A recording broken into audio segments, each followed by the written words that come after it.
Aujourd'hui fait tellement beau, c'est une journée ensoleillée et j'aimerais te parler de la culpabilité. Alors bienvenue sur cette chaîne, la chaîne qui parle du couple, la chaîne qui te donne des conseils et des astuces pour pouvoir vivre ton bonheur dans ton ménage, peu importe, même si celui-ci est un ménage toxique entre griffes, il suffit de savoir vers qui fixer ton regard et te sentir bien. Donc nous allons parler aujourd'hui de la culpabilité. Donc, je viens à peine de rentrer, je suis tellement heureuse, j'ai fait de belles rencontres et je voulais parler de la culpabilité. Alors, nous avons tous déjà culpabilisé sur cette terre. Moi-même, cette fut ma maladie, on va dire comme ça, parce que c'est une chose qui me poursuivait vraiment.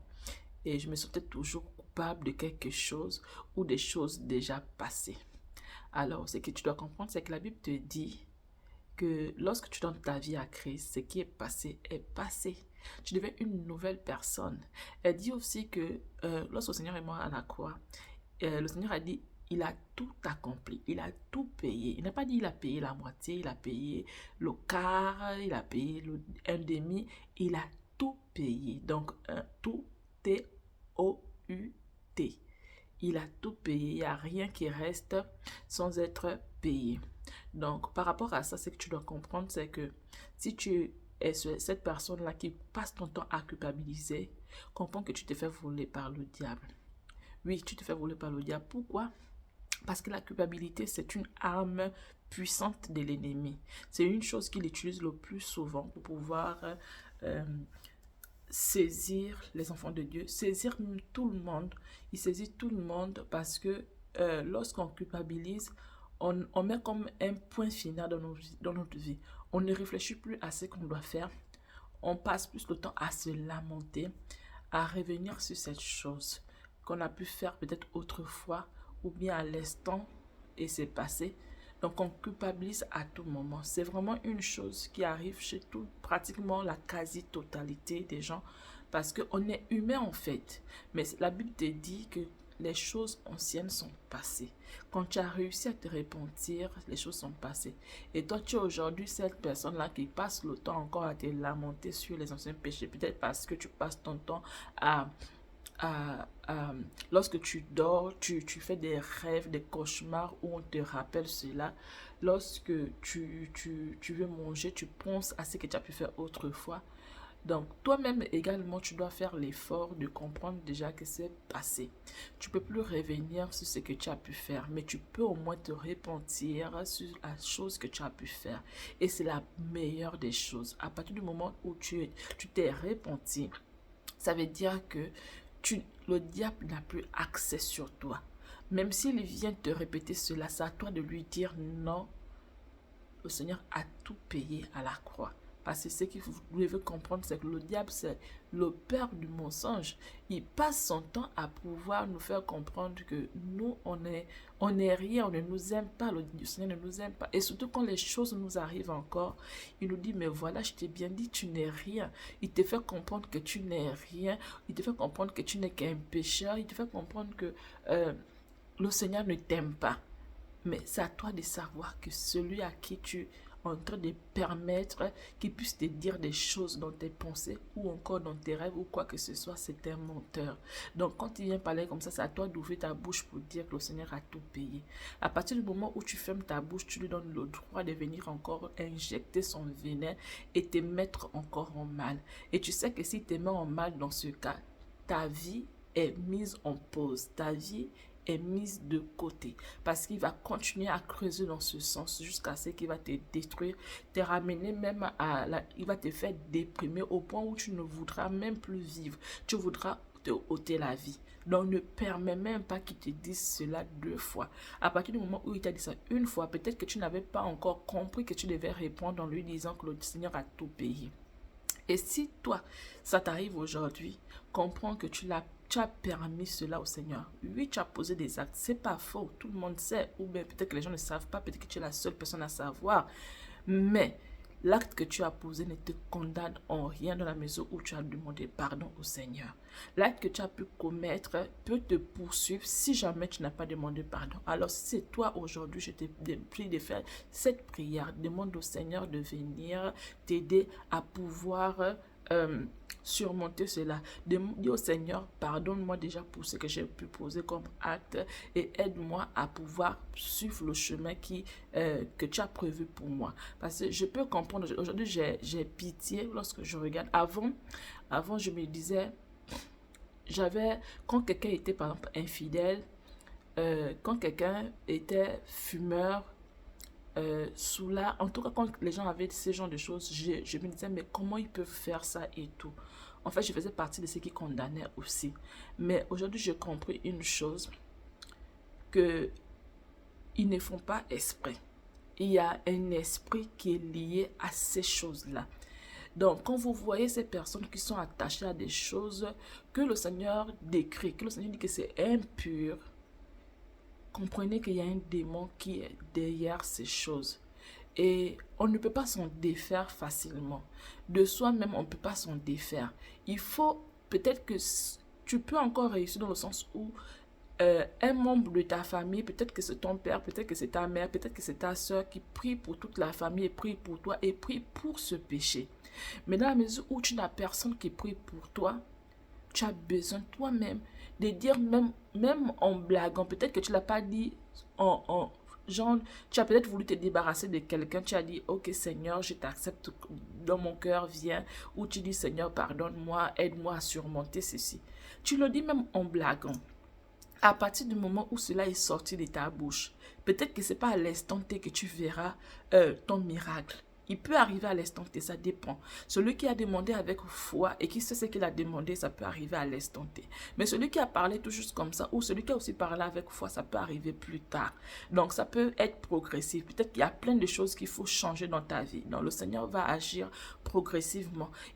Toi tu te dis qu'il faut enlever telle chose d'abord avant, mais lui c'est que telle chose avant n'est pas une chose en fait qui est à l'origine de ton problème. Ce qui est à l'origine de ton problème, c'est autre chose que peut-être que tu minimises. C'est une toute petite chose, peut-être que c'est un petit mensonge que tu as pu faire. Peut-être que c'est quelque chose vraiment que tu minimises. Et le Seigneur sait que c'est là où il doit d'abord travailler. Il va travailler cet endroit avant d'arriver là-haut. Parce que s'il a travaillé cela, le reste des choses, ce sera comme un château de cartes qui va s'effondrer. Donc ça va forcément partir parce qu'il aura travaillé la chose qui a engendré toutes ces choses-là qui sont. Donc c'est le soubassement. Il va toucher le soubassement. Et là, parfois, ça prend du temps. Ça prend du temps parce qu'il y a plein de choses à travailler envers toi. Donc, tu as dit cette phrase-là, peut-être que tu te souviens même plus. Tu l'as dit peut-être il y a de cela 10 ans. Et 10 ans plus tard ou 15 ans plus tard dans ta vie, tu te rends compte que mais tu avais une chose que tu faisais autrefois que tu ne fais plus. Ou encore 2 ans plus tard, ou encore 1 mois plus tard, tu réalises que mais tu avais un souci avec telle chose. Mais aujourd'hui, tu n'as plus cette chose. C'est parce qu'une fois dans ta vie, tu as invité le Seigneur pour venir t'aider à surmonter ce problème. C'est parce qu'un membre de ta famille prie peut-être pour toi sans pourtant que tu te rendes compte, peut-être que tu sais ou tu ne sais pas, mais ce parent-là te met toujours dans ses prières parce qu'il comprend qu'il faut que tu sortes de là. Il comprend que ce que tu fais ne vient pas de toi, mais il y a un esprit. Pourquoi je parle d'esprit? Parce qu'il y a des choses qui sont simples, facilement tu peux t'en défaire. Mais il y a de ces choses, j'ai écouté de ces témoignages, et quand tu regardes certaines personnes, tu comprends qu'il y a des gens qui ne peuvent pas se détacher de certaines choses dans leur vie. Des choses que tout le monde, parfois elles-mêmes, elles savent que c'est pas agréable, c'est pas bien, mais elles ne peuvent pas se détacher. Elles ne peuvent pas se détacher, peut-être parfois ce sont des choses qui sont liées aux ancêtres. Parfois c'est un péché générationnel. Il y a tout un tas de problèmes derrière les choses que les gens n'arrivent pas à se défaire. Tu demandes à la personne te dit, mais je ne sais même pas pourquoi je pose cet acte. Ou encore la personne finit de poser l'acte, elle regrette, mais pourquoi j'ai fait cette chose. Donc tu es là, tu ne sais pas comment faire. Tu reconnais que la chose n'est pas bonne, mais c'est cette chose-là qui te fait du bien. Ce n'est que quand tu as fini de poser l'acte en question que tu te sens mal. Quand tu vois ce genre de choses, tu as tout juste besoin de dire au Seigneur, viens, secours-moi. Secours-moi. Soit ça va se passer à l'instant T, soit ce sera progressivement. Peut-être qu'après 1 mois, après un petit bout de temps ou un laps de temps, ça dépendra. Tu te rendras compte que mais avant je faisais ceci. Et il y a des gens qui réalisent même cela après des années et des années. Il y a des choses aujourd'hui, quand je regarde, je dis, mais attends, mais je faisais telle chose autrefois. Et je comprends que le Seigneur m'a libéré de ça. Mais comment il m'a libéré de ça? J'ai fait une prière comme ça un jour, c'est tout. Et il y a des choses là où je sais que forcément, ce sont mes soeurs ou les membres de ma famille qui ont prié pour moi. Donc, mon cher, on a parlé de la culpabilité. Parce que c'est une chose qui ronge beaucoup de personnes aujourd'hui. C'est un moyen très puissant que le Seigneur utilise pour pouvoir ramener les gens toujours en arrière. Pour pouvoir permettre que la destinée des gens ne change pas. Pour pouvoir permettre que la vie des gens ne change pas. Les gens font du surplace. Les gens sont là, c'est la monte. D'autres vont se suicider. D'autres font des choses parce que rien ne va. Comprends que la culpabilité, c'est une âme puissante. Une âme puissante, mais que tu ne permettras plus jamais qu'elle puisse venir déstabiliser quoi que ce soit dans ta vie. À partir du moment où tu as compris que oui, j'ai posé l'acte, oui c'est vrai, mais il y a un Dieu. Il y a un Dieu qui est mort et qui dit qu'il a payé le prix pour tout. Alors, si toi tu n'as pas encore dit au Seigneur, tu t'es pas encore repenti, si toi tu n'as pas encore accepté le Seigneur comme sauveur et maître de ta vie, c'est l'occasion pour toi de le faire. Parce qu'à partir du moment où tu fais cela, eh bien, le diable n'a plus aucun pouvoir dans ta vie. Il n'a aucun droit de venir t'attaquer, de venir te condamner, de venir te rappeler cette chose que tu veux oublier. Il n'a aucun droit. À cet instant, quand il viendra, tu auras l'occasion de lui dire face. Tu auras l'occasion de réagir. Quand les pensées viendront te perturber, tu te répondras. Aussitôt, tu diras, le Seigneur a tout payé sur la croix pour moi. Pour moi. Alors le diable, tu n'as aucun droit pour venir faire quoi que ce soit dans ma vie, pour venir nuire à ma vie, pour venir me rappeler les choses anciennes. Parce que c'est passé. En entrant, en passant par les eaux de baptême ou en acceptant le Seigneur comme Seigneur de sa vie, tu es mort et ressuscité avec Christ. Donc ces choses-là sont restées là où elles devaient être. Elles ne sont plus avec toi. Tu es une nouvelle créature. Ne permets plus jamais que la culpabilité puisse ranger ta vie. Car la culpabilité fait énormément de ravages. À partir du moment où tu comprends que tu as été racheté, racheté pas pour une chose, mais pour toutes les choses, même celles que tu vas encore commettre dans l'avenir. Tu as été racheté. N'oublie pas de demander toujours pardon au Seigneur quand tu commets quelque chose qui n'est pas agréable. Parce que quand tu commets quelque chose qui n'est pas agréable, tu permets au Seigneur, au diable de venir encore te condamner sur l'acte que tu poses. Donc, à ce moment où tu as demandé, tu as accepté le Seigneur t'a déjà pardonné tout ce qui est passé.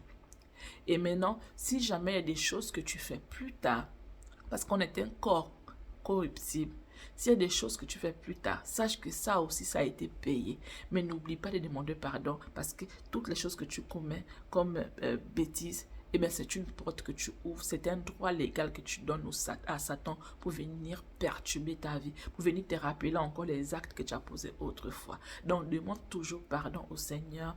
Tu passes ton temps à te repentir. Quand tu sais que tu as fait quelque chose qui n'est pas bien, quand tu sais que même si elle est infiniment petite, mais je recommande aux gens de toujours demander pardon à tout moment parce qu'il y a des choses parfois qu'on oublie. Il y a des moments parfois on frustre certaines personnes mais on ne se rend pas compte. Et le moment là où tu as fait cette chose, c'est une porte que tu as ouverte à l'ennemi pour pouvoir venir perturber ta vie. Donc il est préférable qu'en fin de journée ou encore au cours de la journée qu'on demande pardon au Seigneur pour que si jamais on a fait quoi que ce soit, le Seigneur on soit toujours sous l'aile du Seigneur de telle sorte que l'ennemi n'a aucun pouvoir. Et quand il arrive, tu as l'occasion de lui dire stop. Mon Dieu est mort à la croix pour moi et tu n'as plus droit à ma vie. Tu ne peux même pas venir m'accuser de quoi que ce soit. Il l'a fait au Seigneur, c'est pas toi qui ne vas pas faire. Donc, comprends que la culpabilité n'a plus de pouvoir chez toi si jamais tu as fait toutes ces choses. Alors, c'était un petit message pour des personnes peut-être qui souffrent de la culpabilité comme moi, comme j'étais. Et puisque j'ai compris, c'est que j'ai compris, j'ai voulu partager cela avec toi. Si toi, tu n'as pas encore compris cela, tu es libéré. Tu es libéré. Alors, si mon contenu te fait du bien, like, partage et surtout abonne-toi pour ne pas rater mes prochaines vidéos. Parce qu'il faut dire que pour le moment, je suis encore un peu prise. Donc, quand j'ai le temps, je peux faire quelques vidéos. Mais il va arriver un moment où ce sera vraiment un flow. Je vais faire plusieurs vidéos une fois que je termine ce que je suis en train de faire. Alors, abonne-toi et à la prochaine vidéo.